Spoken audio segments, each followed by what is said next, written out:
Welcome back to my channel. I'm Mouse TV. Nagbo-vlogs nga po kami iba't ibang lots. 3 types po na lots yung binibinta ko. Number 1, farm lots. Number 2, residential lots. Number 3, commercial lots. Nagbibinta rin po ako ng house and lots. Condominium units for sale. Ang mga lokasyon po ng binibinta ko na mga lots sa Pililla Rizal. Sunod-sunod po yan. Pililla Rizal, Windmill, Barangay Halayhay, Woodbridge, Mabitak, Laguna. May binibinta rin po ako dyan na lots sa Mabitak, Laguna. Ganun din po sa Barangay Halayhay, yung tatlo po. Binibinta ko San Sebastian, Ponte Verde, Altamonte, Pililla Rizal. Yan po yung mga binibinta ko na mga lots. May binibinta rin po akong house na sa loob ng Grand Monaco, Pasamiya, Cainta, Grand Monaco, Antipolo, Barangay San Jose. Binibinta po akong housing lot sa Barangay Kupang, Antipolo, Rizal. May binibinta pa ako ng housing lot sa Pampanga, sa San Fernando, Pampanga.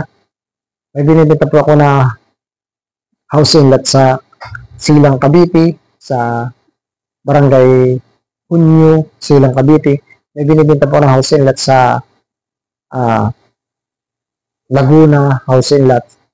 May binibenta po ako ng mga condominium unit sa buong Metro Manila. Pag sinabi yung buong Metro Manila, Pasig, Quezon City, Novaliches City, or Novaliches pala, Quezon City yan. Manila, sa buong Manila. Gano'n kong binibenta na condominium units yan.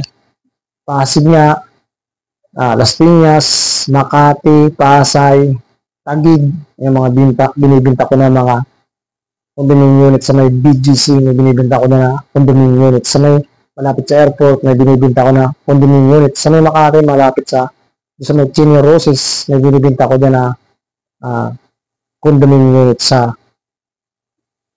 Cavite, may binibenta ko na buong Cavite na lots. May binibenta ko na mga lots sa buong Batangas, may binibenta ko na lots sa buong Laguna. May binibenta ako na lots sa Tarlac, malapit doon sa Hacienda Luisita na luma. Ang pangalan ng binibenta ko na subdivision, Las Hacienda Luisita. Tarlac pa rin ito sa Taniki, Tarlac. Ang pangalan ng subdivision, El Pueblo na subdivision. May binibenta ako na condominium units, house and lots, and lots for sale sa Baguio City. May binibenta ako na condominium unit sa Palawan, house and lots sa Palawan, lots for sale sa Palawan. May binibenta rin po ako na condominium unit sa Iloilo, lots for sale. May binibenta rin ako sa Iloilo. Yan, ganyan po kalawak na yung binibenta ko na lots. Kung gusto po ninyo mag-invest, kontakin pa ako ninyo dyan. Kung gusto po ninyo magpa-tripping, kontakin pa ako ninyo sa taas. Yan po, meron pong Gmail account dyan. Pwede po online tripping, Viber and Facebook Live. Basta may authorized personnel kayo kung kayo nasa abroad. Okay?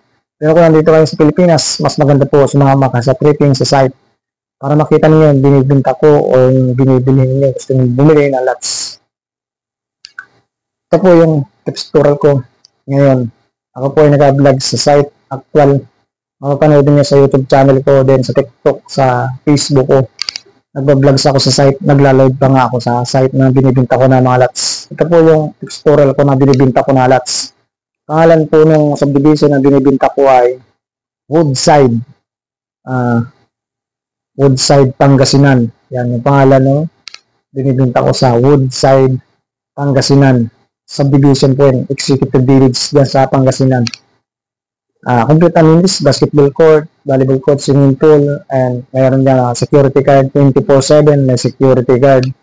Concrete road, mayroong underground drain system, curb and gutter sidewalks, electrical facilities, centralized water system. Yan. Yung binibinta Woodsides, Pangasinan, pangalan ng subdivision. Yung presyo po niya, yung per cut, ng Woodside, Pangasinan. Kung gusto niyo bumili sa Pangasinan, gusto po niyo mag-invest diyan sa Pangasinan na Woodside, Pangasinan, pangalan ng subdivision. Ang price po niya 13,000 yung residential inner lots.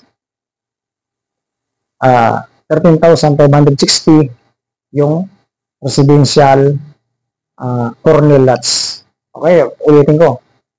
Yung price po niya, residential lots, inner lots, 13,000 per square meter. 13,560 residential lots, corner lots. Okay. Ano po yung cut niya? 120. Napakaliit po, di ba? 120 yung minimum cut ng lupa. May 142, may 173, may 140 pa nga. Yan po yung mga cut ng Woodside, Pangasinan. Bili na po kayo sa Woodside, Pangasinan. I-tripping ko kayo ating Sabado. Invest na po kayo. Yan sa Woodside. Yung po Woodside, Pangasinan, hindi lang po yan pwedeng pagtayuan nyo ng bahay. Pwede po yan investment only. Example, 13,000 yung residential lots, yung inner lots, di ba? 13,000 ngayon. Pagdating ng 2030 yan, mga 26,000 na yan o 35,000. Napakataas ng inangat, di ba? Ay kung kayo na nag-invest ngayon, kada square meter, halimbawa, bumili ka ng 140, yung minimum 140 square meter, yung price niya 13,000 o 140 times, ita-times mo lang yun. Then pagdating ng 2030 yan, mga million na yung tubo mo dyan. Apaka easy money, di ba? Kung ako sa inyo, buy na kayo, hurry up, buy now, invest now, di ba? Okay, hanggang dito na lang po yung pag-tutorial ko. Thank you for watching. Sa bago po dito sa channel ko, paki-subscribe, paki-like, paki-share po sa gusto mag-invest sa Woodside, Pangasinan. Thank you for watching. I'm Steady. Bye-bye. Mabuhay po kayong lahat.